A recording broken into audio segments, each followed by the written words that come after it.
اعوذ باللہ من الشیطان الرجیم بسم اللہ الرحمن الرحیم ان هذا القرآن يهدي للتي هي اقوم ويبشر المؤمنين الذين يعملون الصالحات ان لهم اجرا كبيرا وان الذين لا يؤمنون بالآخرة اعتدنا لهم عذابا أليما۔ پچھلے سبق کے اندر ہم نے پڑھا تھا یہودیوں کی دہشت گردی، جس کو اللہ تعالیٰ نے بیان فرمایا، اور اللہ تبارک و تعالیٰ نے یہ بھی فرمایا کہ تم دو مرتبہ دہشت گردی کرو گے اور دونوں مرتبہ جو ہے وہ مار کھاؤ گے، لطر کھاؤ گے۔ اور اللہ تعالیٰ نے وجہ بھی بیان فرمائی کہ دہشت گردی کب کرو گے؟ میں جب تم تورات کو چھوڑ دو گے۔ جب یہودیوں نے جیسے ہی تورات کو چھوڑا، ساتھ ہی وہ رسوا ہونا شروع ہو گئے، ذلیل ہونا شروع ہو گئے۔ یعنی پچھلے سبق سے ہم یہ اصول ایک نکال سکتے ہیں کہ جب یہودیوں نے اپنی کتاب پر عمل کرنا چھوڑ دیا تو اللہ تبارک و تعالیٰ نے ان پر دوسری قوموں کو مسلط کرنا شروع کر دیا، جیسے پیچھے میں نے بتایا تھا جالوت اور بخت نصر وغیرہ۔ تو اب مطلب نتیجہ کیا نکلا کہ اللہ تبارک و تعالیٰ نے آگے اب یہ بیان فرمایا کہ یہودی تورات کو چھوڑنے سے مراد یہ نہیں کہ وہ پڑھتے نہیں ہیں، وہ تو آج بھی تلاوت کرتے ہیں، آج بھی جو ہے وہ ان کے پاس تورات موجود ہے، چاہے وہ تحریف شدہ ہے، مسخ شدہ ہے، اس کو کر دیا گیا، تحریف کر دیا گیا ہے، لیکن اس کے باوجود اس کی تلاوت وہ آج بھی کرتے ہیں۔ مقصد تلاوت کرنے کا نہیں تھا، مقصد تھا عمل کرنے کا۔ جیسے قرآن مجید میں اللہ تعالیٰ نے ارشاد فرمایا کہ وَلَوْ أَنَّ مَقَامُ التَّوْرَاةَ وَالْإِنْجِيلَ وَمَا أُنزِلَ إِلَيْهِم مِّن رَّبِّهِمْ لَأَكَلُوا مِن فَوْقِهِم وَمِن تَحْتِ أَرْجُلِهِم مِّنْهُمْ أُمَّةٌ مُّقْتَصِدَةٌ۔ فرمایا کہ اگر وہ تورات اور انجیل پر عمل کرتے تو ہم ان پر رزق کی بارش برسا دیتے۔ تو بہرحال اللہ تبارک و تعالیٰ نے اب یہاں پہ ارشاد فرمایا کہ تورات پر انہوں نے عمل نہیں کیا تو وہ ذلیل ہوئے۔ اب یہاں پہ اللہ تعالیٰ نے قرآن کی شان بیان فرمایا ان ھذا القرآن یہدی للتی ہی اقوم۔ فرمایا یہ جو قرآن ہے یہ سیدھی راہ دکھاتا ہے، اور راہ بھی کیسی دکھاتا ہے؟ ہی اقوم، فرمایا جو سیدھی راہ ہے وہ دکھاتا ہے۔ سیدھا راستہ کون سا ہے جس کو قرآن بیان کر رہا ہے کہ یہ بالکل ہی سیدھا راہ دکھا رہا ہے؟ مطلب کیا ہے کہ یاد رکھیں انسان کی جو آخری منزل ہے وہ ہے جنت ہے، یا رب تک پہنچنے کا نام ہے، اسی کو سیدھا راستہ کہا گیا ہے۔ مطلب یہ نکلا کہ اگر کوئی شخص خدا تک پہنچنا چاہتا ہے، اللہ اور اللہ کے رسول تک پہنچنا چاہتا ہے، جنت تک پہنچنا چاہتا ہے، تو اس کے پاس واحد سیدھا راستہ جو ہے وہ قرآن ہے، اور قرآن کے بعد حدیث پاک ہے، جو اللہ کا فرمان ہے، اللہ کے رسول کا فرمان ہے۔ تو اب اس سے ان لوگوں کو سمجھنا چاہیے جنہوں نے سالوں سال کبھی قرآن کھول کے بھی نہیں دیکھا، لیکن تنقید قرآن پڑھنے والوں پر کرتے ہیں، سالوں سال جن کی ساری زندگی نوکری کرتے کرتے گزر گئی، کاروبار کرتے کرتے گزر گئی، یعنی کئی سال یعنی ان کی زندگی کا اکثر حصہ صرف کماتے کماتے گزر گیا، قرآن کو دیکھنا بھی گوارا نہ کیا۔ اور دوسرا وہ طبقہ جو سکول اور کالج اور یونیورسٹی میں پڑھنے والا ہے، اب ان کی ساری زندگی گزر گئی صرف نمبروں کے چکر میں کہ ہم اتنی کلاس کے اتنے نمبر لے جائیں، اس کلاس میں اتنے نمبر لے جائیں تو فرسٹ پوزیشن آ جائے، سیکنڈ پوزیشن آ جائے، یعنی فرسٹ اور سیکنڈ پوزیشن کے چکر میں دن رات محنت کرتے رہے، لیکن قرآن کو کھول کے کبھی نہ دیکھا، حدیث پاک کو کھول کے کبھی نہ دیکھا، کبھی کسی کے پاس جا کے بیٹھے ہی نہ کہ یار ہمیں کو قرآن سمجھا دے یا حدیث سمجھا دے۔ اب وہ بھی تنقید کس پر کر رہے ہیں؟ قرآن پڑھنے والوں پر۔ تو اب قرآن کہہ رہا ہے کہ بھائی جس کو سیدھا راستہ چاہیے، جنت کا راستہ چاہیے، تو وہ صرف اور صرف قرآن ہے یا حدیث پاک ہے۔ لیکن یہ ہمارے یار حضرات جو ہے وہ کہتے جی اگر مولوی بخشے گیا تو ہم بھی بخشے جائیں گے، یعنی قرآن پڑھنے والا، حدیث پاک پڑھنے والا وہ نہیں بخشا جا رہا ہے، لیکن جس نے 16 سال 18 سال 20 سال سکول کالج اور یونیورسٹی میں لگا دیے، پھر اس کے بعد 40-50 سال نوکری میں لگا دیے، وہ بخشا جا رہا ہے۔ کتنا یار الٹا معیار ہے۔ اب اس بات کو ذرا دیکھیں، آگے اللہ تعالیٰ نے قرآن مجید میں ارشاد فرمایا وَيُبَشِّرُ الْمُؤْمِنِينَ الَّذِينَ يَعْمَلُونَ الصَّالِحَاتِ۔ فرمایا ایک اور بات، یہاں یوں سمجھ لے کہ ایک اور بندے کی بات کی جا رہی ہے، ایک اور سوچ کی بات کی جا رہی ہے۔ قرآن سیدھی راستہ ضرور دکھاتا ہے، لیکن قرآن خوشخبری بھی دیتا ہے کس کو؟ المؤمنین الذین یعملون الصالحات، ان مومنوں کو جو نیک عمل کرتے ہیں۔ یہاں پہ لو جناب پھر دو بندے یوں سمجھ لیں اس کے سامنے آ گئے، ایک وہ بندہ جو نیک اعمال کر رہا ہے، ایک وہ بندہ جو خالی نعرے لگا رہا ہے۔ لیکن قرآن کہتا ہے کہ ایمان لانے کے بعد خوشخبری کس کے لیے ہے؟ جو نیک اعمال بھی ساتھ کر رہا ہے۔ اگر نیک اعمال نہیں کر رہا تو قرآن کہتا ہے اس کے لیے خوشخبری بھی نہیں ہے۔ اور اگلی بات فرمایا ان لہم اجرا کبیرا، فرمایا عمل کرنے والے لوگوں کے لیے بہت بڑا اجر بھی اللہ تعالیٰ نے تیار کر رکھا ہے۔ اب اس سے مسئلہ سمجھیں، جو لوگ یہ کہتے ہیں کہ خالی کلمہ پڑھ لیا ہے تو بس یہ ہمارے لیے کلمہ ہی کافی ہے، آپ بخشے جائیں گے، قرآن نے الحم سے لے کر والناس تک میں آپ کو بار بار بتاتا ہوں، کہتا ہوں کہ جو لوگ صرف خالی کلمے پر ایمان یوں سمجھ لے کہ اعتماد کر کے بیٹھ گئے ہیں، امام غزالی رحمۃ اللہ علیہ تو اسے ویسے بے وقوف کہتے ہیں، اور ماتے کہ جو بندہ یہ سمجھتا ہے کہ اس نے کلمہ پڑھ لیا اور بخشا جائے گا بغیر اعمال کے، میں وہ بے وقوفی ہے، غفلت ہے اور حماقت کے سوا کچھ بھی نہیں ہے۔ ہاں، اصل لوگ مومن صاحب ایمان لوگ وہ ہیں جو صرف ایمان نہیں لائے ہیں بلکہ عمل بھی کرتے رہے ہیں۔ اب دیکھیں نا، اگر صرف ایمان لانا ہی کافی ہوتا، ہمارے بزرگ ساری رات تہجد کے اندر، نوافل کے اندر، عبادت کے اندر نہ گزار دیتے، ساری رات مطالعہ کرتے کرتے نہ گزار دیتے، ساری رات ان کی عبادت کی ایسی گزرتی۔ امام اعظم ابو حنیفہ رحمۃ اللہ تعالیٰ علیہ کے بارے میں آتا ہے کہ جب آپ رات کو کھڑے ہو جایا کرتے تھے عبادت کرنے کے لیے، آپ کے گھر کا جو ہمسایہ تھا وہ یہودی تھا، اور جب آپ کا وصال ہو گیا یا جیل چلے گئے تو بچہ اپنے باپ سے پوچھتا ہے، کہتا ہے بابا یہاں پہ ہمارے ہمسائے میں ایسے لگتا تھا جیسے کھجور کا درخت کھڑا ہوتا تھا، آج کل وہ نظر نہیں آ رہا۔ تو باپ کہتا ہے بیٹا وہ کھجور کا درخت نہیں تھا، وہ مسلمانوں کا امام اعظم ابو حنیفہ رحمۃ اللہ علیہ وہ تھے جو ساری رات کھڑے ہو کر عبادت کیا کرتے تھے اور ساری رات ان کی قیام کے اندر گزر جاتی تھی، آج کل وہ نظر نہیں آتے کیونکہ یا ان کا جو وصال ہو چکا ہے۔ تو اب اندازہ کریں کہ مسلمانوں کا امام اس طریقے سے عبادت کرے کہ لوگوں کو لگے، دوسروں کو ہمسایوں کو لگے جیسے کھجور کا درخت کھڑا ہوا ہے۔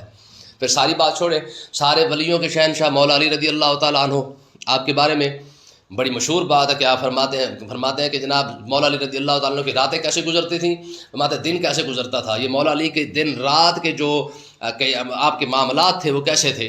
میں سارا دن، جب آپ امیر المومنین بن گئے تو پھر آپ لوگوں کے اندر گشت کیا کرتے تھے، لوگوں سے پوچھا کرتے تھے، مسائل کا حل کرنے، یعنی دنیاوی معاملات کو دیکھنا، حکمرانی کے معاملات کو دیکھنا، لوگوں کے مسائل کو سننا، لوگوں کے معاملات کو حل کرنا، یہ سارا کچھ ہوتا۔ لیکن اس کے باوجود جب رات ہو جاتی تو پھر کیا ہوتا تھا؟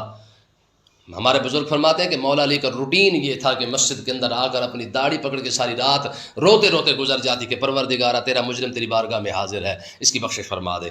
یار کہاں وہ مقام اور کہاں یہ عاجزی کہ مولا علی رضی اللہ تعالیٰ عنہ اپنی داڑھی پکڑ کے جناب اللہ ساری رات روتے روتے مسجد میں گزر جائے۔ تو اللہ تبارک و تعالیٰ نے ارشاد فرمایا کہ قرآن خوشخبری ضرور دیتا ہے لیکن ہر کسی کے لیے خوشخبری نہیں ہے، بلکہ کس کے لیے خوشخبری ہے؟ فرمایا قرآن خوشخبری ان لوگوں کے لیے ہے یعملون الصالحات، ٹھیک ہے، خوشخبری ان کے لیے ہے جو عمل کر رہے ہیں۔ تو اگر کوئی شخص عمل سے پیچھے چھڑا کے، آج ہماری قوم کے پاس کتنے بہانے ہیں، نماز کا کہیں کہتے جی پڑھ لیں گے، روزے کا کہیں رکھ لیں گے، زکوٰۃ کا کہیں تو کہتے جی بس ادا کر دیں گے۔ لیکن آج تک آپ دیکھ لیں مسلمان جتنا پیسہ اپنا صدقہ خیرات پہ کرتے ہیں، کاش یہی پیسہ اپنی جو فرض زکوٰۃ ہے اگر اس پر بھی ادا کرنا شروع کر دے تو میرا خیال ہے اس سے بھی زیادہ برکتیں مل جائیں گی۔ تو اللہ تبارک و تعالیٰ نے ارشاد فرمایا عمل کرنے والے لوگوں کو کیا ملے گا؟ ان لہم اجرا کبیرا، بڑا اجر، ٹھیک ہے۔ اب بڑا اجر کس کے لیے ہے؟ یعملون الصالحات، یعنی جو عمل کرنے والے لوگ ہیں۔ تو قرآن مجید نے ہمیشہ یہ اصول بیان کیا ہے، جب بھی ایمان کی بات کی ہے ساتھ عمل کی بات بھی کی ہے۔ تو آگے دیکھیں، فرمایا ایک تو یہ بات کہ جو اجر کبیر ہے، بڑا اجر ہے جنت کا، وہ ان کو مل رہا ہے جو عمل کرنے والے لوگ ہیں۔ یار دیکھیں کتنا بڑا اجر ہے کہ مرنے کے بعد جناب اعلیٰ جنت قبر کے اندر جا رہے ہیں جہاں وحشت ہی وحشت ہے، خوف ہی خوف ہے، تاریکی ہے، اور وہاں پہ جا کے انسان کا جسم بھی صحیح سلامت رہے، اس کا کفن بھی صحیح سلامت رہے۔ تو اجر کبیر تو یہاں سے شروع ہو گیا۔ پھر جنت ساری قبر اس کی سکون سے اس کی زندگی گزر جائے قبر والی، اس کے بعد جب قیامت کا دن اٹھ کے آئے تو عرش الہی کا سایہ نصیب ہو جائے۔ پھر اس کے بعد جناب اعلیٰ میدان محشر کے اندر آنے کے بعد جب پل صراط طے کرنے کے لیے گزرے تو ہمارے بزرگ فرماتے ہیں کہ ایسے لوگ بھی ہوں گے کہ جب وہ پل صراط طے کر چکے ہوں گے ان کو پتہ بھی نہیں ہوگا کہ پل صراط ہے کہاں۔ وہ طے کرنے کے بعد، گزرنے کے بعد پوچھے گئے کہ یار پل صراط کدھر ہے؟ تو ان سے کہا جائے گا کہ میاں پل صراط تو طے کر رہے ہو۔ اگلے کہیں گے کہ یار ہم تو بڑا ڈرا کرتے تھے۔ فرمایا جو ڈرا کرتے تھے اسی وجہ سے تو طے کر رہے ہو۔ تو اس کا مطلب یہ ہے کہ قرآن مجید نے یہ بڑے واضح الفاظ کے اندر یہ بات ارشاد فرمائی، اور یہاں پہ ایک اور نقطہ بھی سمجھ آ رہا ہے۔ اب اگلے الفاظ دیکھیں اگلی آیت کے، وَأَنَّ الَّذِينَ لَا يُؤْمِنُونَ بِالْآخِرَةِ، فرمایا جو لوگ آخرت پر ایمان نہیں رکھتے ہیں۔ پچھلے وہ لوگ تھے جو آخرت پر ایمان رکھنے والے ہیں، قرآن انہیں خوشخبری دے رہا ہے، ان کو اجر بیان کر رہا ہے۔ لیکن اس آیت کے اندر ان لوگوں کا بیان ہو رہا ہے جو ایمان بھی نہ لائے، ساری زندگی کفر کے اندر، شرک کے اندر گزر گئی، ساری زندگی جو ہے وہ جناب دنیا داری کے اندر گزر گئی۔ اور اللہ تعالیٰ نے ان کے لیے بارے میں کیا ارشاد فرمایا؟ فرمایا کہ جو لوگ آخرت پر ایمان نہیں رکھتے نا، وَآتَدْنَا لَهُمْ عَذَابًا عَلِيمًا، ان کے لیے ہم نے دردناک عذاب بھی تیار کر رکھا ہے۔ تو مطلب کیا نکلا؟ اب قرآن کا یہاں پہ ایک اصول سمجھ آ گیا ہے کہ قرآن کی یہاں پہ ایک جو بتائی ہوئی ایک قاعدہ ہے وہ بیان کیا جا رہا ہے۔ پچھلی آیت میں خوشخبری ہے، اس آیت کے اندر جو ہے وہ ایمان نہ لانے والوں کے لیے سزا بھی بیان کی جا رہی ہے۔ تو اس کا مطلب یہ کہ قرآن صرف اور صرف خوشخبریاں بھی بیان نہیں کرتا، قرآن ساتھ ساتھ سزاؤں کو بھی بیان کرتا ہے۔ جہاں پہ قرآن اللہ تعالیٰ کے رحمان اور رحیم اور حضور کے رحمت للعالمین ہونے کو بیان کرتا ہے، وہاں پہ سورۃ توبہ کے اندر اللہ تعالیٰ کی سختی بیان بھی ساتھ ساتھ چلتا ہے۔ تو اس لیے یعنی قرآن کی کئی آیاتوں کے اندر جہاں پہ اللہ تعالیٰ رحمان اور رحیم ہے تو وہاں پہ عذاب کی بات بھی ساتھ ہی کر رہا ہے، جبار اور قہار ہونے کا بھی ساتھ بیان کر رہا ہے۔ تو کہنے کا مقصد یہ ہے، یہاں پہ قرآن سے ہمیں یہ نسخہ ایک سمجھ میں آتا ہے، یا یوں سمجھ لیں ایک نقطہ ہمیں سمجھ میں آتا ہے، وہ یہ ہے کہ مسلمان کے اندر بھی یہ دونوں چیزیں ہونی چاہیے، مسلمان خوشخبری دینے والا بھی ہو، مسلمان ڈرانے والا بھی ہو۔ اور یہی چیز اللہ تعالیٰ نے اپنے محبوب کو عطا فرمائی، فرمایا کہ اے محبوب یا ایھا النبی انا ارسلناک شاہدا ومبشرا ونذیرا، ہم نے آپ کو خوشخبری دینے والا بھی بنایا ہے، ہم نے آپ کو ڈرانے والا بھی بنایا ہے۔ تو واعظ کے لیے، خطیب کے لیے یہ بھی ضروری ہے کہ جہاں وہ خطبہ دینے کے لیے جنت کی خوشخبریاں سناتا ہے، دین کی آسانی کو بیان کرتا ہے، وہاں پہ دین کے احکامات کی جو سختی ہے اس کو بھی ساتھ ساتھ بیان کریں، یہ بھی ضروری ہے واعظ کے لیے، خطیب کے لیے۔ آج افسوس کی بات یہ ہے کہ ہمارے مقرر حضرات جو ہے وہ جب تقریر کرنے لگتے ہیں تو پھر وہ صرف اور صرف اتنا بیان کرتے ہیں جتنا عوام کو پسند آ جائے۔ ہمیں پتہ ہوتا ہے نا کہ ہماری عوام نے پیسے کہاں پہ پھینکنے ہیں اور ہماری عوام کا منہ جو ہے وہ کب خراب ہونا ہے، تو ہم اگر منہ متھا دے کے بیان کریں گے تو پھر بیان نہیں ہو سکتا ہے، یاد رکھیں۔ اور اللہ تعالیٰ نے یہ بات اپنے محبوب کو ارشاد فرمائی، فرمایا محبوب خوشخبریاں بھی سنائیں، ہاں بیٹھ جائے، اگر 10 بندے آ گئے تو 10 کو خوشخبریاں بھی سنائے، ابو بکر فی الجنہ، عمر فی الجنہ، سعد فی الجنہ، سعید فی الجنہ، طلحہ فی الجنہ، جی یہ ساروں کے بارے میں۔ لیکن اگر یہ بات آ رہی ہے تو ساتھ ساتھ یہ بھی بیان فرمائے کہ جو میرے مسلمان، میرا امتی ہونے کے باوجود زکوٰۃ نہ ادا کرے، قیامت والے دن مجھ سے شفاعت کی امید رکھ کے بھی نہ آئے۔ مطلب کیا ہے کہ کریم آقا علیہ السلام نے ایک اور بات ارشاد فرمائی، فرمایا کہ اگر میں تمہیں قبر کی سختی کے بارے میں بیان کر دوں کہ قبر کے اندر کتنا عذاب دیا جاتا ہے یا مردے کے ساتھ کیا کیا جاتا ہے، تو آقا علیہ السلام نے ارشاد فرمایا کہ ان قریب تم میری یہ باتیں سن کر تم تو قبر کے اندر اپنے مردے دفنانا بھی بند کر دو۔ پھر ایک بات اور حضور نے ارشاد فرمائی، فرمایا قبر کے اندر مردہ جب چیختا چلاتا ہے عذاب کی وجہ سے، سختی کی وجہ سے، تو میں کہ اس کی سختی اور اس کی عذاب کی وجہ سے اس کی چیخیں سوائے انسان اور جنات کے ہر ایک مخلوق جو ہے وہ سن رہی ہوتی ہے۔ تو کہنے کا مقصد یہ کہ اب جہاں پہ حضور نے جنت کی خوشخبریاں عطا فرمائی ہیں، وہاں پہ قیامت کی ہولناکیاں، خوفناکیاں بھی بیان فرمائی ہیں، وہاں پہ قبر کی سختیوں کو بھی بیان فرمایا ہے، تو اس کے حال بھی تو سرکار نے ساتھ ہی ارشاد فرما دی ہے۔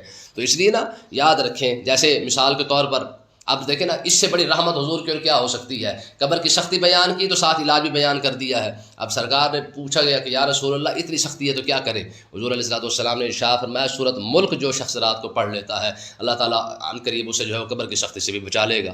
جیسے سرکار کی بارگاہ اقدس میں ایک شخص حاضر ہوتا ہے، عرض کی یا رسول اللہ میں نے فلاں جگہ پہ جو ہے خیمہ لگایا، خیمہ لگانے کے بعد وہاں پہ جب رات کو سویا تو وہاں سے نیچے جو ہے وہ کسی کے سورۃ ملک پڑھنے کی جو ہے آواز آ رہی تھی، تو میں گھبرایا اور گھبرا کے سیدھا آپ کی بارگاہ میں حاضر ہو گیا۔ آقا علیہ الصلوۃ والسلام نے ارشاد فرمایا یہ ناجیہ صورت ہے، نجات دینے والی صورت ہے۔ عرض کی یا رسول اللہ کیا مطلب ہے اس کا؟ حضور نے ارشاد فرمایا جو شخص رات کو سورۃ ملک پڑھ کے سوتا ہے اللہ تعالیٰ اسے قبر کے عذاب سے بچا لیتا ہے، اگر کہیں سے عذاب آنے بھی لگے تو چاروں طرف سے یہ صورت جو ہے اس کا پہرا دیتی رہتی ہے۔ تو کہنے کا مقصد یہ ہے کہ جس طرح اللہ تعالیٰ نے یہاں پہ ان 2 آیتوں کے اندر قرآن کی خوشخبری کو بھی بیان کیا اور قرآن کو نہ ماننے والوں کی سختی کو بھی بیان کیا ہے، تو یہی چیز مسلمان کے اندر بھی ہونی چاہیے۔ قرآن مجید نے یہی بات صحابہ کرام کے لیے بارے میں ارشاد فرمائی ہے، فرمایا کہ اشداء علی الکفار رحماء بینہم، میرے نبی کے صحابہ کے اندر یہ خوبی موجود ہے کہ وہ سخت بھی ہیں اور نرم بھی ہیں۔ سخت کس کے لیے ہے؟ اشداء علی الکفار، کافروں کے لیے سخت ہے، اور نرم کس کے لیے ہے؟ رحماء بینہم، فرمایا مسلمانوں کے لیے رحمت ہے،